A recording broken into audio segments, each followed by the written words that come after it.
Welcome to my house. Come freely, go safely, and leave something of the happiness you bring. My name is Jason, and we'll be discussing how to combat vampires. So sit back, relax, pull up your favorite garlic necklace and crossbow, and come with me as we explore some of the most popular methods and tools used throughout history to prevent and defeat those creatures of the night. This is How to Kill a Vampire.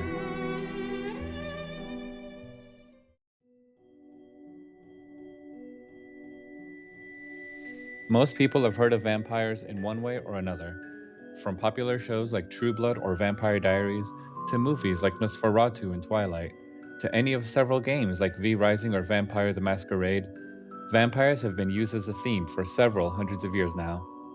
There are several interpretations of what vampires do or can do, and right alongside those are interpretations and ways of defeating them.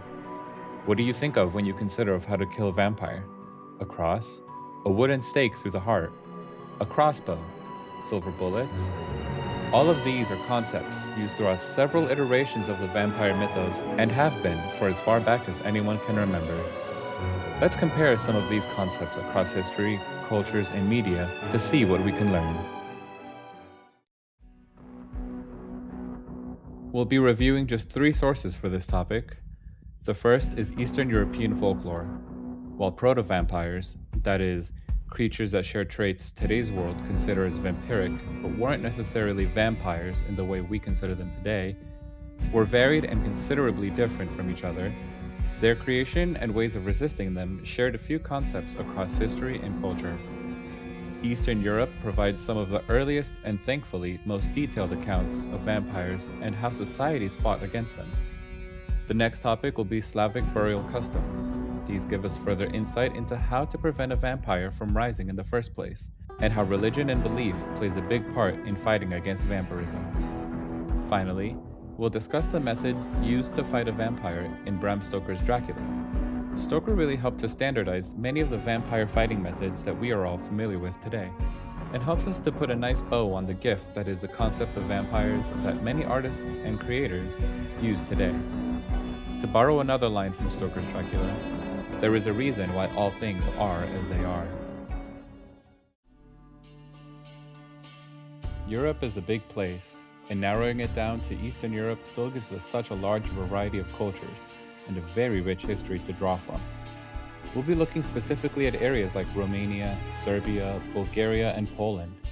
These areas are often considered to be the birthplaces of the classic vampire, especially the idea of the undead rising from the grave and feeding on the living. Today, we would never think of vampires truly roaming our streets at night or living in castles. But back then, people genuinely believed in vampires and acted on those beliefs. One of the earliest recorded vampire cases is that of Peter Blagojevich. From early 18th century Serbia, here was a remarkably unremarkable peasant man that died roughly between 62 and 63 years of age.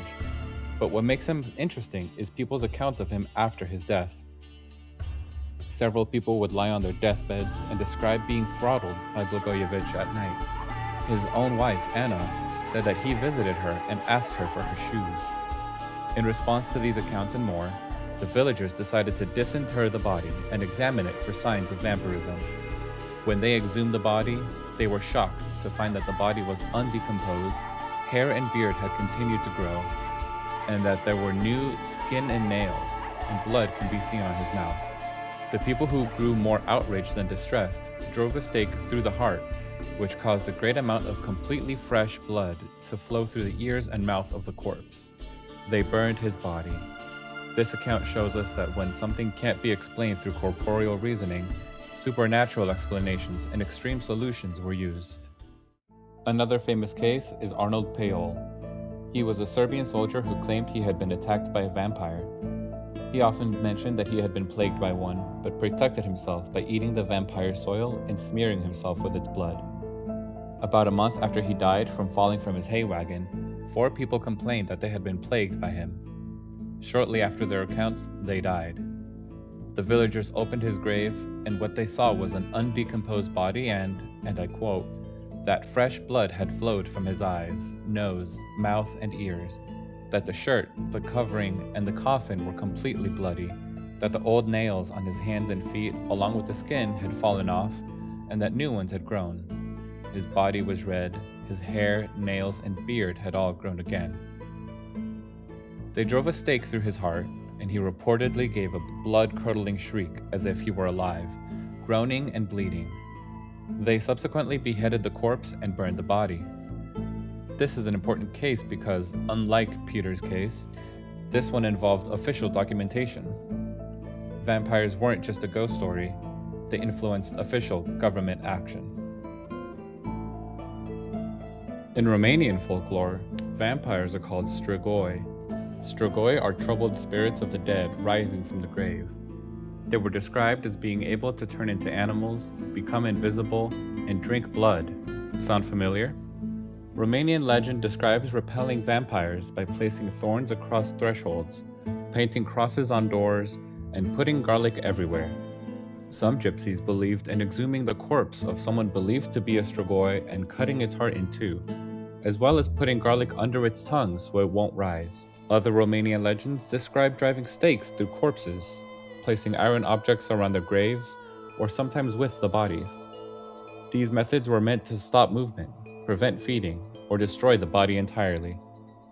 In Poland, archaeologists have discovered graves that strongly suggest anti-vampire practices, including sickles placed across the throat, stones or bricks in the mouth, or bodies being buried upside down. These discoveries are just another example of physical proof that these beliefs in vampires help shape real action, not just stories and legends. Across all these examples, we can see several patterns. First, destroying the body. Bodies were exhumed, destroyed in some way like decapitation or burning. Second, containing the corpse. Heavy objects were used. Stakes were used to plant them into the ground. Third, protecting the living. Sacred items were used, as well as garlic. And finally, distracting or weakening the vampire. Sickles were placed across their throats.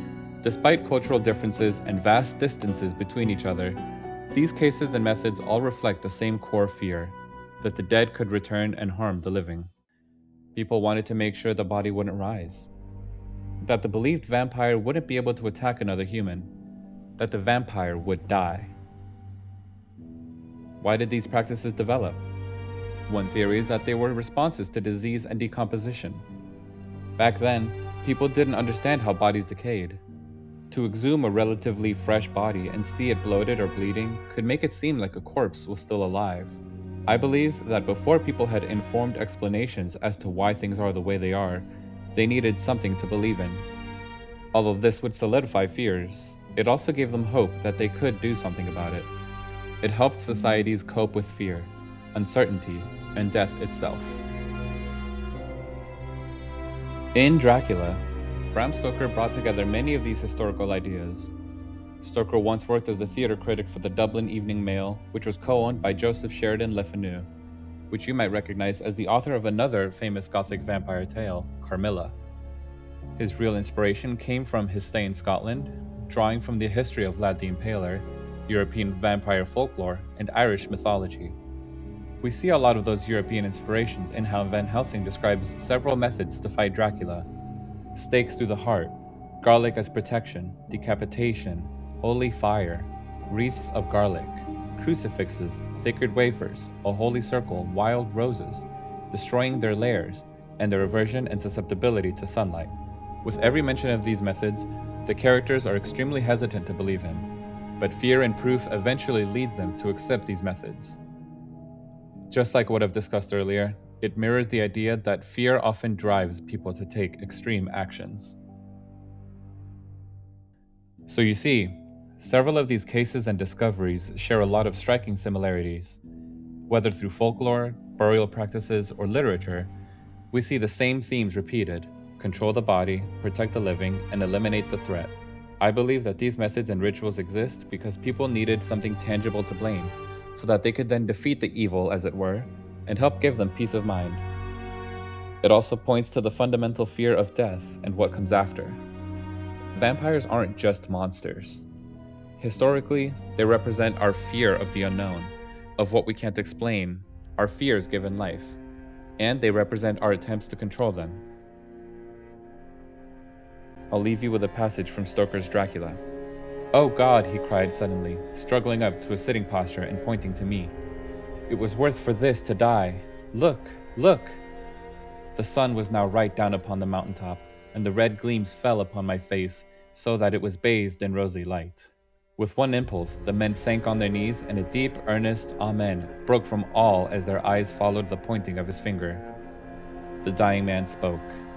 "Now, God be thanked that all has not been in vain. See, the snow is not more stainless than her forehead. The cursed has passed away." And to our bitter grief, with a smile and in silence, he died, a gallant gentleman.